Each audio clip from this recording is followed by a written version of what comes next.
My preliminary conclusion is there is no middle ground.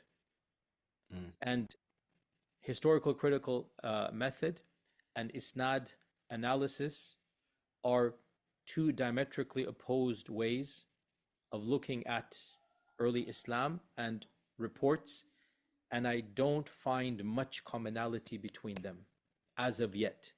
Obviously, in small areas, yeah, but overall, two diametrically opposed epistemologies. That having been said, therefore, one will have to navigate the religious side of things if you are a believing Sunni, hadith believer, in a different epistemology. And when you are arguing in the academic world, you'll have to use a different epistemology. So in some areas, there's good, healthy overlap. In some areas, we'll politely agree to disagree. And in some areas, there. Because of that extraordinary video, I want to pay tribute to one of the foremost Islamic scholars in the United States and indeed in the whole world, Dr. Yasir Qadhi. I've been an admirer of Dr. Qadhi for many years, and this video validates my admiration. What is he saying in this video? What he's saying essentially is this, that the whole structure of Islam from beginning to end is a castle built on sand. It's a high-rise building with no first floor.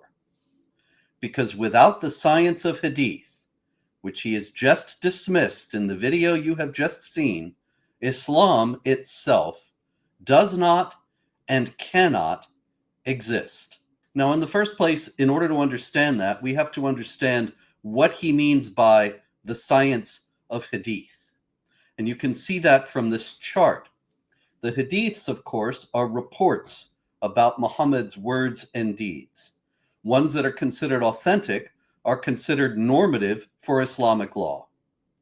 And in order to consider a hadith authentic, it has to be classified as such based on its isnad, that is the chain of transmitters who have passed it from the people who first told it at the time of Muhammad until the 9th century when it was finally written down.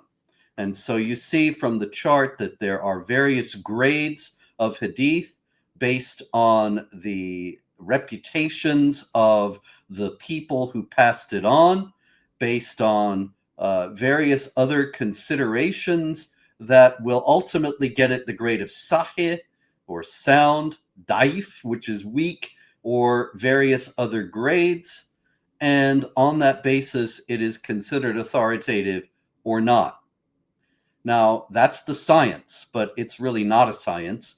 The problem is that the texts that are being evaluated in this way are all 200 years removed from the incidents they claim to describe.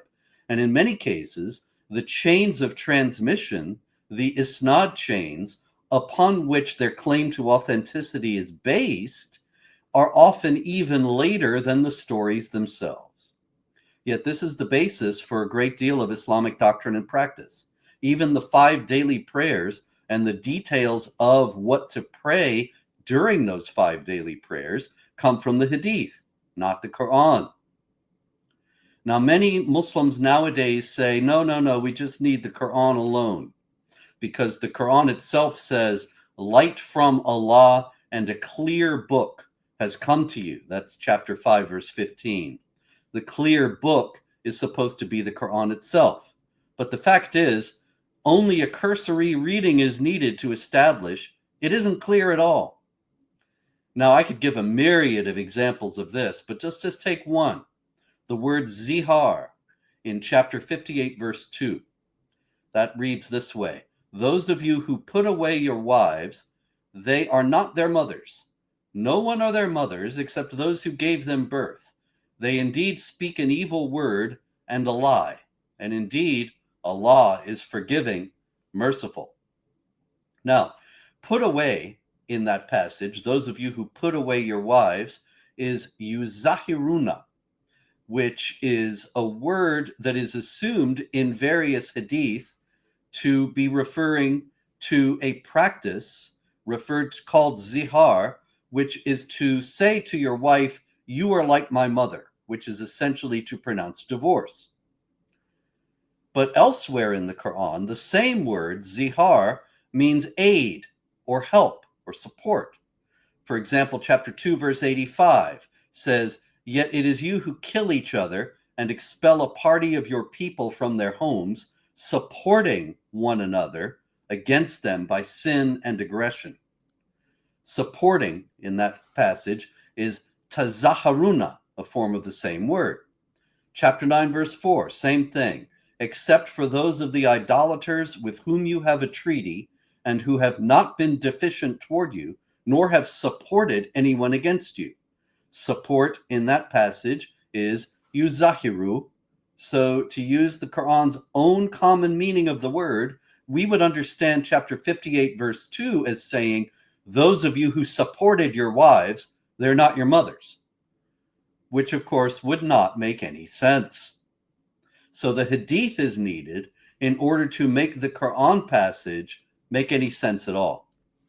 Other examples of this are the story of the disobedient wives in the Quran chapter 66 and of Zayd and his wife in chapter 33. The hadiths in both of those cases flesh out the elliptical and elusive text of the Quran and make it understandable. And yet Yasir Qadhi is saying that all this is baseless and has no historical value, which is exactly what I've been pointing out for years. The material from 200 years later is the material on which so much of Islamic doctrine and practice is based, and yet that material has undergone a great deal of legendary elaboration, so much so that whatever really happened or whatever was really said cannot be discerned. But it's absolutely clear that there has been legendary elaboration, as there are so many stories that have variations and different forms, different versions, and so on. Now, this means that non-Muslims who insist that the hadith literature, which dates from 200 years after Muhammad is supposed to have lived and has so many signs of legendary elaboration, non-Muslims who claim that all that is reliable are now in the very strange position of being more of a believer than one of the leading Islamic clerics and scholars in the US, Yasir Qadhi. Now, Qadhi, of course, is still a Muslim. He's still a believer, very much so. But he acknowledges here that he understands that his faith is blind. It has no intellectual or historical foundations. He says this in a clarifying post on X after this video came out. And in that he says, "Just to be clear, I'm obviously being descriptive in that lecture. What I said is factually correct. The Western Academy has a different paradigm than the believing Sunni Muslim when it comes to hadith. I explicitly said when I preach, I will quote Sahih al-Bukhari as an evidence of what the Prophet said. But I understand when I write papers or present in the academy, that won't be taken as definitive evidence. It appears your clip is giving the impression I endorse the HCM paradigm." That's the historical critical method. "But as I explained, I live in both worlds and must navigate that in my life as I preach and as I present papers." So he does not accept the historical critical paradigm. In other words, he's not saying that he doesn't believe that Muhammad was real. He's just admitting that to believe that Muhammad is real has no historical basis. There's no reason for it other than he wants to be a Muslim. He wants to believe in all this. And so even though he knows it has no historical foundation, he's going to keep on believing it. He's going to keep on pretending that these passages about Muhammad, these stories about Muhammad in the hadith, these quotations of Muhammad's words and words, they all have a historical foundation when they don't really, and he knows it. And so I really want to thank Yasir Qadhi in this case from the bottom of my heart. He has now validated the work that I've done, exposing the lack of historical foundation of the Islamic texts and teachings in my books, Did Muhammad Exist? And Muhammad, A Critical Biography. For more details about this issue, you can consult those books and see exactly why Dr. Yasir Qadhi has now essentially admitted that Muhammad, the prophet of Islam as described in the hadith, did not exist. Thank you.